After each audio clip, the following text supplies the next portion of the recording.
और निकाह करते वक्त। तीसरा फायदा वो है अफजाइश नस्ल। कोई भी कौम हो, कोई भी मिल्लत हो, कोई भी रियासत हो, कोई भी मुल्क हो, उसके लिए जरूरी है अफरादी कुव्वत। और अफरादी कुव्वत बढ़ाने का जरिया क्या है? निकाह। और रसूल कायनात सल्लल्लाहु अलैहि वसल्लम ने इस चीज को सबसे पहले मद्देनजर रखने का हुक्म दिया है। आप अलैहिस्सलातु वस्सलाम के पास एक शख्स आया, आके कहते अल्लाह के पैगंबर सल्लल्लाहु अलैहि वसल्लम, मुझे एक औरत दस्तयाब है जिससे मैं निकाह कर सकता हूं, एक रिश्ता मिला है मुझे, लेकिन अल्लाह के पैगंबर सल्लल्लाहु अलैहि वसल्लम उसके अंदर खूबी ये है कि ज़ातु हस्बि व जमालिन, खानदान भी ऊंचा है, खूबसूरत भी है, लेकिन इमाम कायनात सल्लल्लाहु अलैहि वसल्लम उसके अंदर एक ऐब है, एक नक़स है, बल्कि एक बीमारी है। क्या बीमारी है? फरमाया व इन्ना ला तलिद, अल्लाह के पैगंबर वो बच्चा जन्म नहीं दे सकती। ये बीमारी है कि उसे बच्चा पैदा नहीं हो सकता। मुमकिन है कि वो पहले भी शादी उसकी हो चुकी हो, वो मुतलका हो, तलाक याफ्ता हो, बेवा हो, कोई इस तरह की खातून थी। तो रसूलुल्लाह सल्लल्लाहु अलैहि वसल्लम की अल्फाज पे गौर करना। नबी पाक सल्लल्लाहु अलैहि वसल्लम से कहने लगे, ऐ अल्लाह के नबी सल्लल्लाहु अलैहि वसल्लम, अफा अतज़व्वजुहा, क्या मैं उससे निकाह कर लूं? मेरे प्यारे पैगंबर सल्लल्लाहु अलैहि वसल्लम ने फरमाया, ला, निकाह ना करो उससे। सुम्मा अताहु सानिया, फिर दूसरी बार मेरे प्यारे पैगंबर के पास आया, कहने लगा अल्लाह के पैगंबर सल्लल्लाहु अलैहि वसल्लम, मेरा यही सवाल है, ऐ इमाम कायनात सल्लल्लाहु अलैहि वसल्लम, ऊंचे खानदान की खातून है, खूबसूरत भी है, मेरे प्यारे पैगंबर मुझे रिश्ता मिल रहा है, ऐ नबी कायनात सल्लल्लाहु अलैहि वसल्लम, क्या मैं उससे निकाह कर लूं? मेरे प्यारे पैगंबर ने फरमाया, अल्लाह, नई निकाह की इजाजत मेरे पैगंबर ने नहीं दिया। आपने फरमाया निकाह नहीं करना। फिर आपने फरमाया किससे निकाह करना? आपने फरमाया तज़व्वजुल वदूदल वलूद फ़इन्नी मुकासिरुम बिकुमुल उममा, उससे निकाह करो जो खातून बच्चे जन्म देने के काबिल हो। निकाह किससे करना है? जो औरत ज्यादा बच्चे देने के काबिल हो। और ये ज्यादा बच्चे यानी इस हदीस के तहत मुहद्दिसीन कराम ने लिखा कि ये कैसे पता चलेगा, तो ये खानदान से इल्म होगा। बाकी खानदान उससे अंदाजा और उससे इल्म हो जाता है कि ये कैसा खानदान। तो आप अलैहिस्सलातु वस्सलाम ने फरमाया, और दूसरे नंबर पर उस खातून से निकाह करो जो तुमसे मोहब्बत भी करे। मतलब यह है कि जो तुमसे नफरत करे या आपसे निकाह ना करना चाहे उससे ना करो। उससे करोगे तो फिर परेशानियां हैं। आप अलैहिस्सलातु वस्सलाम ने ये दो बातें बताई। अब अगली बात पे गौर करना। आपने फरमाया फ़इन्नी मुकासिरुम बिकुमुल उमम, उससे निकाह करो जिसके अंदर अल्लाह ताला ने बच्चे ज्यादा जन्म देने की सलाहियत रखी हो, क्योंकि मैं क़यामत वाले दिन अपनी उम्मत की कसरत के ऊपर फख्र करूंगा। कसरत पर फख्र है। और वो कैसे है?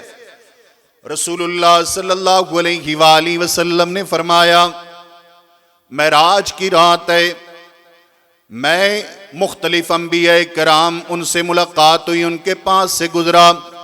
सैयदना मूसा अलैहिस्सलाम उनके पास से जब मैं गुजरने लगा, जनाब मूसा अलैहिस्सलाम रोने लग गए, आंखों में आंसू आ गए। सैयदना मूसा अलैहिस्सलातु वस्सलाम से सवाल हुआ, आप क्यों रोते हैं मुहम्मदुर रसूलुल्लाह सल्लल्लाहु अलैहि वसल्लम को देखकर? जनाब मूसा अलैहिस्सलाम फरमाते हैं, मुझे इसलिए रोना आया कि अल्लाह ताला ने इस नौजवान को नबुव्वत तो मेरे बाद अता की, लेकिन उम्मत मुझसे ज्यादा इसकी जन्नत में जाएगी। मेरे पैगंबर की उम्मत तमाम नबियों से ज्यादा होगी क़यामत वाले दिन। बहुत सारी इस बारे में अहादीस आती हैं। रसूलुल्लाह सल्लल्लाहु अलैहि वसल्लम ने फरमाया कि उम्मतें दिखाई गई, किसी पैगंबर के साथ एक आदमी, किसी के साथ दो आदमी, किसी के साथ 1000 आदमी, कोई ऐसे कि जिसके साथ बहुत ज्यादा लश्कर, और एक ऐसी उम्मत भी दिखाई गई, मैंने दाएं देखा इंसान, बाएं देखा इंसान, आगे देखा इंसान, पीछे देखा इंसान, उफक और किनारे सब के सब इंसान ही इंसान नजर आए। मैंने पूछा ये कौन है? फरमाया ये मुहम्मदुर रसूलुल्लाह की उम्मत है सल्लल्लाहु अलैहि वसल्लम। मेरे मोहतरम साथियों, लेकिन इधर ये हुआ कि हमें ये नारा दिया गया कि छोटा खानदान जिंदगी आसान। मेरे मोहतरम साथियों, नारा ये दिया गया बच्चे दो ही अच्छे। और ये नारा किसके दौर में दिया गया? ज्यादातर वो मोहतरमा बेनजीर साहिबा उनके दौर में दिया गया कि बच्चे दो ही अच्छे। हालांकि ना वो खुद दो थे ना उसके दो थे, अपने भी दो से ज्यादा और खुद भी दो से ज्यादा। दर हकीकत बात यह है कि हम इन नारों को समझे नहीं। ये जितने भी नारे हैं ये सारे के सारे गोरों ने मुतारफ करवाए हैं हमारे मुल्क में। हमारे पैगंबर सल्लल्लाहु अलैहि वसल्लम का ये नारा नहीं, ये दस्तूर नहीं। और उसकी वजह यह है कि 1991 में अमरीकी कालम निगार वाइनबर्ग, इसने एक किताब लिखी जिसका नाम था पहली आलमी कौम, यानी उर्दू में जो इसका नाम बनता है। उसमें इसने लिखा कि आने वाले दौर में मुसलमानों के असर व रसूख में इजाफा हो जाएगा। क्यों? इसका सबब क्या है? कहते हैं कि इसका सबब मुसलमानों की शरह आबादी में मुअतद बिह इजाफा है। जो इजाफा हो रहा है ना मुसलमानों की आबादी में, ये इजाफा आने वाले दिनों में सबब क्या होगा? सबब ये होगा कि मुसलमान जो है ना, इनका असर व रसूख बढ़ जाएगा आबादी की कसरत की वजह से। हम कहते हैं कि रोजगार नहीं मिलेगा, इसलिए बच्चे दो ही अच्छे। रोजगार की प्रॉब्लम है, इसलिए छोटा खानदान जिंदगी आसान। मेरे मोहतरम साथियों, आपने कई ऐसे देखे होंगे कि जिसके 7 बेटे हैं, 7 बरसरे रोजगार हैं, 5 हैं, 5 बरसरे रोजगार हैं, 10 बेहतरीन रोजगार ला रहे हैं। तो इसका मतलब कसरत जो है ना, वो रोजगार में तंगी का सबब नहीं बनती। रोजगार में तंगी का सबब नाअहली है, रिज़्क में तंगी का सबब सुस्ती है। हम एक इदारा चला रहे हैं, जामे इमाम बुखारी मुकामे हियात में, और बहुत से मदारिस, उनको भी यकीनन यही मसाइल हैं और हमें भी हैं। हर साल भी हम्दुलिल्लाह ताला 20, 25, 30 उलमाए कराम, 12-15 हुफाज़े कराम वहां से फरागत पा रहे हैं। लेकिन इसके बावजूद मसाजिद वाले, मदारिस वाले लोग हमसे राब्ते में होते हैं, पीछे पीछे होते हैं कि जी सानू आलिम दो, हमें आलिम दें, हमें मुदर्रिस दें, हमें कारी दें, हमें हाफिज दें, हमें इमाम दें, हमें खतीब दें। मतलब यह है कि यह एक झूठा नारा है। आपके पास तो जगह इतनी है, आपके पास इदारे इतने हैं कि आपके पास उन इदारों में देने के लिए बंदे नहीं है। बंदों की किल्लत है, अफराद की किल्लत है, लोगों की किल्लत है, आगे इदारों की किल्लत नहीं है, मुलाजमतों की किल्लत नहीं है। अगर कहीं है तो ये हमारी नाअहली है। मेरे मोहतरम साथियों, इसी तरह आप दीगर ममालिक उनमें अगर जाके देखें तो वो लोग इससे उलट कानून पे अमल पैर हैं।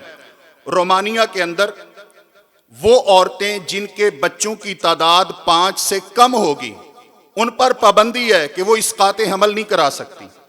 यानी लाजमी है, जरूरी है कि 5 बच्चे हों।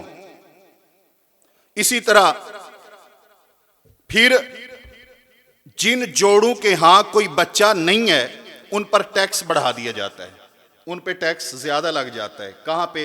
रोमानिया के अंदर। और जिनके बच्चे ज्यादा, उनको मुराआत ज्यादा दी जाती हैं।